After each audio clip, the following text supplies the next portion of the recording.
Welcome back, everyone. Today we've got the ultimate melee weapon tier list for solo carrying tier 5 games on Darktide. But unfortunately, there's no spreadsheet. There was too many values. The numbers became too numerous and it was eating up too much time. So we went and found something even better with Wartide's calculator. It honestly just makes life way easier for everyone by not just focusing on god rolls and lets you tune everything so you can see exactly what your weapons are doing and what you need to do to hit breakpoints if you're actually going for them, all with what's actually available to you. And of course, I already smashed my head into it for almost every weapon so that I wouldn't overlook anything, and updated the perks and blessings sheet with a lot of these things in mind. But we all make mistakes, so if you think I missed something or something's off, please let me know so I can fix it. There's just so much going on here, and I appreciate all the help I can get. But since melee weapons are a lot more complicated than ranged with cleave-throughs and whatever else, we had to change the way we rate them, because when you're cleaving into a horde of heretics, numbers are flying everywhere. So the overall ranks for the weapons are going to be heavily weighted by how fluid their animations and combos are. And animations are usually where I see most people disagree on weapons, so it becomes impossible to remove personal preference from this. But just so you understand what I'm prioritizing, if something's designed to do single target, it should have animations that make it easy to headshot things. But AoE horde weapons should have really good horizontal strikes, or cone AoEs, think like the Mark V Combat Axe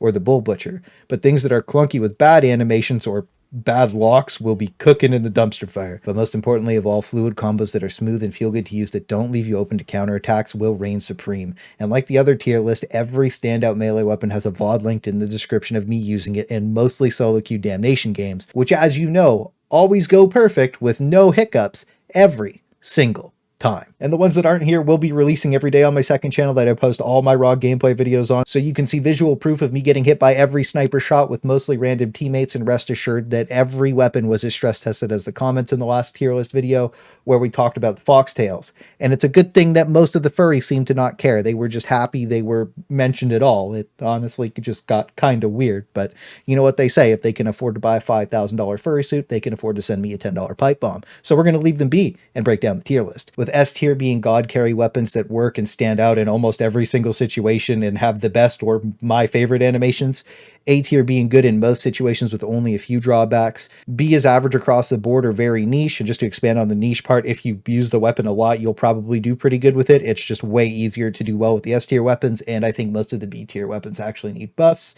Then the C tier is starting to get bad and really need attention and just aren't fun to use or just have bad animation combos. And then our cute little dumpster fire makes its reappearance to start cooking all the worst weapons so they can hopefully get buffed in a future patch. But this will assume that you're using weapons with at least decent modifier rolls and one best in slot perk and blessing, and using min-max class builds. All of mine are personally getting updates later this week, so everything you need will be linked in the description, including some bonus statistical stuff to help you understand the inner workings of Darktide if you're actually curious about it. So lighting this off, we have to start with one of the absolute strongest melee weapons in Darktide, and of course we're talking about the Power Sword. This isn't really going to surprise anybody. The charged up horizontal swing is just everything you could ask for in this game and lets you sweep weak point headshots. So I don't think anyone can disagree that it's one of the flat out best. And after you get Power Cycler, it's a whole different type of S tier. But like the other tier list, we do the worst weapon second so you can gauge the scale of how I'm doing this. And the worst weapon for me right now is the Chain Axe. Even though it has really high damage after its most recent buffs, it still gets locked up most of the time with the light attacks if you hit any kind of center mass, and this prevents you from dodging. Then the overall combos are really stiff and clunky, making things even worse, and the camera snapping doesn't help at situations, and it truly makes the Chain Axe the dumpster fire's best friend. So hopefully this thing gets a buff. I really think that all the chain weapons shouldn't be getting stuck in anything unless you activate the special and force it. I think that it should be glancing off, or you should at least be able to dodge cancel out of that. I think that alone would make the Chain Axe jump way higher on the tiers for me. It's just compared to the other things in the game, it does not even come close to measuring up. So hopefully that helps you see how I'm gauging the tier list overall, because it's not just about damage. It's all about how it works as a whole and what it can combo well with. And the Chainsword is a direct example of just what could be better. The light attacks don't get you stuck in things, and the heavies have good, fast, sweeping animations that let you cleave down hordes without any issues. So even though the special attack still animation locks you, you get to choose when it actually goes off. And with the right blessings, it really just lets you tear the map to pieces like a true Chainsword should. So for all three classes, I'm going to say that the Chainsword is about A tier, but I'd personally never even use it on the Zealot, because why would you take a small Chainsword? when you could take the big one. And the heavy Eviscerator is an absolute demon with some of the most satisfying interactions in the game. There's nothing like seeing heretics getting sawed in half flying through the air, and the attack chain combos behind it are ridiculously good, letting you spam horizontal swings through hordes without getting animation locked once you get used to it. But while you're learning it, you'll definitely get locked up a few times if you're not careful swinging it around. I just think after those few games of practice, you'll see how fluid it can really be, and I have tons of games posted with this thing, and it's one of my absolute favorites. So of course, the heavy Eviscerator is getting locked into S tier for me. Even though it does need some improvements in the camera snapping department, I think the rest of the weapon makes up for it. Then the Thunderhammer also has a special place in a lot of our hearts, with the charge bonk having some hilarious interactions, making it insanely fun to use. But this is either a love it or hate it weapon that really needs a good roll to start standing out, because after its blessings and build get ramped up, it starts smashing everything to pieces with amazing horizontal swings. Even though they are slow, once you get used to this thing, you can start making it do some disgusting things. And the special attack gets pumped up to some ridiculous damage, but can still stand up by itself even when it's not. So even though I will say that the Thunderhammer is S tier, it's probably closer to the bottom of A when you don't have a good roll on it. And I do think that it needs to have some sort of AoE damage around it when it hits with its special, because it loses that thematic Thunderhammer feeling without it that you dreamed that it would be. And if you're newer to the weapon, you'll probably swing that special attack into zombies and rage out. I saw that so much when the game came out. But you'll really see what I mean when you get to see the Crusher's special. It has such a massive AoE that that's what you want on the Thunderhammer too. But this thing has crazy AoE suppression and just lets you CC everything forever because it attacks so fast with really good cancels and stops the game from taking control in most situations outside of monstrosities or chargy boys. The problem is the overall damage doesn't have anything to scale with because of its mediocre blessings outside of ulting. Plus the shooty boys don't care a lot of the time if they get CC'd by it and just kind of shoot through it while they're suppressed, which is probably a bug. So overall, I think it's a solid A tier support focused weapon that just quite isn't as good as the Ogryn's version, but we'll talk about that with the big man later because we have to go over the heavy swords still. And a lot of people wrote these off in the dumpster fire in the past, and pre-buff, I would have agreed, but now it's a whole different story because for some reason, its Head Taker Blessing is just way better than all the other ones. It gets up to 75% damage when it's maxed out and lets you hit any breakpoint you'll need by itself and lets you just spam utility on the rest of it to round it out. But there is a substantial power disparity between the three. With the Mark 9 having the best overall animation combos, it's insanely smooth to use and can one-shot almost every elite in the game. And between those light and heavy attacks, it basically just gives you something for every single situation. The only weird part is the patch says it wants to be a can opener, and it's very mediocre at actually penning carapace armor, but it's still good at flak armor. So even though I think the special attack needs to have a better armor penetration modifier, it's still an amazing weapon and it actually ends up in the S tier. Now the 6 has great light attacks, but its heavy start falling off and the overall combo gets quite a bit worse. So I am going to be putting it in B tier. Then the 7 has hilariously terrible heavy attacks compared to the other two, and just feels terrible to use across the board by comparison. So I'm actually going to be dropping this bad boy into the dumpster fire. I really do believe 1-to-1 it's just that much worse than the 9 in my eyes right now. So now we'll do the Ogryn Shovel so it isn't stuck in the corner by itself, and it saw some really good buffs last patch. And with the right blessings, it's a solid all-around weapon with fast cone light attack and sweeping heavy weak points to really take advantage of its blessings. But overall, I still think that the shovel is about B tier. There really isn't anything glaringly bad about it, and every time you hit something, it makes the bonk sound, and that's easily S tier gameplay by itself. So now we're going to do the Psyker weapons, and the 4-sword has a special place in the game. It's the only weapon with unlimited dodges to my knowledge right now, letting you crab walk away from pretty much anything with a very small drawback and kite everything long enough to let you take advantage of the rest of your kit. So the 4-sword is easily S tier for me. You've seen me use it a ton, and I absolutely love this weapon because it has a lot of potential in the right hands. But if you're a Surge Staff enjoyer, you know the things that slip by your team can be really annoying, and that's why you have the Dueling Swords. I think the Mark II is the perfect balance for it, giving you a little bit of everything, with really fast light attacks, giving you a great cone AoE to deal with any kind of zombies that get by, and a decent amount of armor pen just in case there's a harder elite. So I really do think the Mark II Dueling Sword is A tier for the Psyker. And then the Mark V is actually going to get popped down to B tier for me, just on animations, but I will say based on your playstyle, if you prefer spamming heavy attacks into hordes, these two could easily swap places for you. And just remember that it has a defense modifier instead of cleave damage. But then the Mark IV actually drops down to C tier for me, because when I compare it to the other two, it just kind of missed the mark for me across the board. And again, I think that the Dueling Swords are more of a playstyle preference, but this is how I feel about them. Moving on to our big man, we're going to start with one of the most loved and hated weapons in the game right now, and that's the shield. It's either insanely valuable when max rolled with the right build, or a bot is planting it the entire game trying to play some sort of scuffed tower defense. We've all seen the nightmare that is the Wall of Ogryn, and even though it does have situations where doing that is good, it's not good the entire game. So with the recent Ogryn buffs to heavy attacks and stagger, it gained quite a bit of damage, but I still think you should be running the bleed build with it anyways to capitalize on its strengths, which is bleeding every target in a huge AoE in front of you. The initial damage of the shield is never really what killed anything, and it's actually the bleed stacks, which I showcased in the Ogryn guide a while ago, that do the majority of its damage, and it has crazy high impact, letting you knock most things around.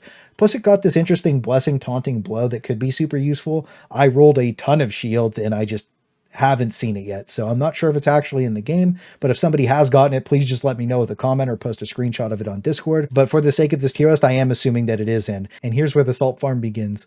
Overall, I think the shield is a solid A tier weapon that can quickly go all the way down to D tier when it's misused. You really do need to get block efficiency not only on the shield, but on all of your curios too to really make the most out of it. So that's why I think it's an A tier weapon. And next up is the Latrine Shovel. This thing's a massive beast that has all the positives of making the same bonk sound as the other shovel, with the negative of not getting the push blessing for some reason. So I think it should have that, but with thrust it still does okay, but it still suffers from some launch bugs we've gone over in the past, and it does need attention to get those fixed. But overall, it's still not bad even with those negatives, so I am happy to drop the shovel into B tier. Then the Bully Club really plays a lot like the shovel, but with more of a focus on carapace armor, and forces you to rely on big sweeping heavies, but the combo isn't that bad. So I think it's locked into the B tier. But one thing I would personally change about the Bully Club is for Haymaker to actually proc on its light attacks instead of just heavies. It would just make more sense for a giant Ogryn with a huge metal club to just be one-shotting most humanoid targets, and would probably round the weapon out. But I really don't see a point in using this when the Power Maul is just a better bonk stick, and just like the Zealots version, it gives you complete control over the game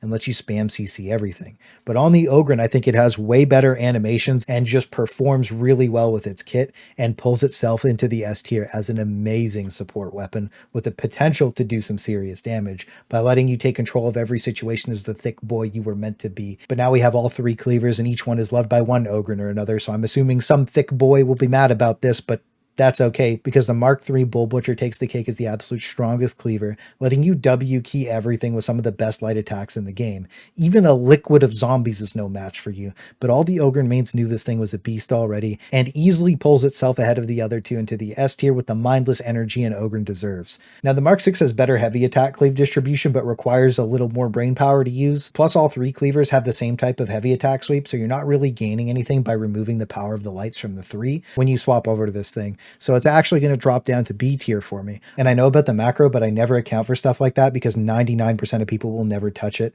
Kind of like the Mark IV Cleaver. It just doesn't fill its identity right now with the penetrating single target light attacks that are just mediocre. And altogether, it's just so much worse than the other two cleavers that it's actually going to be cooking in the D tier. I really think it needs a buff to let it stand out for its niche. It should pull ahead of the other two in the armor peen department by a substantial amount, and it just doesn't do that right now. So that's all the class specific weapons, and now we'll have the general class ones that I'll try to give a clear answer on which class uses them the best. So we'll start with the Combat Blade, and it's been one of the best weapons for the Zealot crit build for a while. So when you combine that with crazy high DPS, you know it's going to be good. And we've also seen people soloing Demon Hosts in the training room with it recently on Reddit. So on Zealot, I would say that the Combat Blade is easily S tier, but for Psyker and Vet, it's about A tier, even though I did see a Psyker solo a Demon Host with it. It doesn't have the same build synergy that the Zealot does. Then the Devil Claw Sword is pretty interesting just because it has like a really good defensive specialty, and that's where I'm going to be weighting a lot of its values. But I do think the Mark I has the best animations of the three and is a pretty good horde clearing weapon up at the B tier. I think that it can be a little higher, but I think overall for everybody that's about where it lands. Then the Mark IV's animation started falling off a bit for me, so I'm going to put that one in the C tier,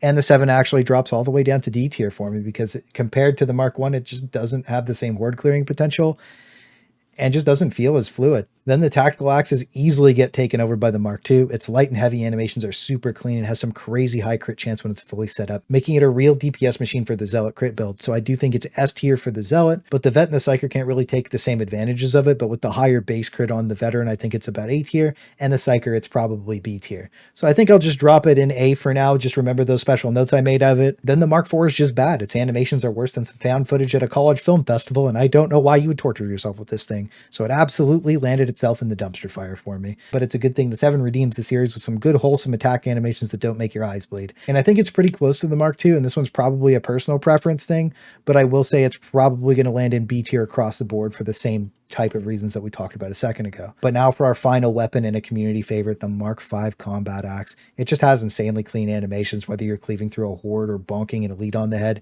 It just feels amazing to use. So it's easily one of the most fluid weapons you can pick up, and I know why so many people love using it, including myself. So this is the only general weapon that across the board is just going to be S tier for me. Then when we look at the Mark II, it has a different modifier stat line and is more focused on single target instead of cleave. But even with that shifted focus, I don't think it's anything special, and I think this one actually ends up in the B tier for me. And then finally, we're on our last weapon, and this thing lost pretty much everything special about the combat axes and purely chases a single target route that the other two just do better. So this thing's actually going all the way down to the dumpster fire for me because it really needs to cook. So that's what our final tier list looks like, and what a beautiful sight it is. And I do think I rated everything fairly against each other by comparison at least, and I really do hope the stuff in C and D tier can get some buffs so it's able to fit the roles that they were meant to, and everyone can use their favorite weapons on Damnation without feeling like they're holding their teammates back. So while you can use almost any melee weapon and do fine, I really do think the S tier weapons are not only easy to use, but have a really low entry point to do well and really excel in Damnation. But if you think I overlooked something, let me know and I'll pin it in my updated comment, because with DPS meters and stuff, it's a lot easier for everyone to work together to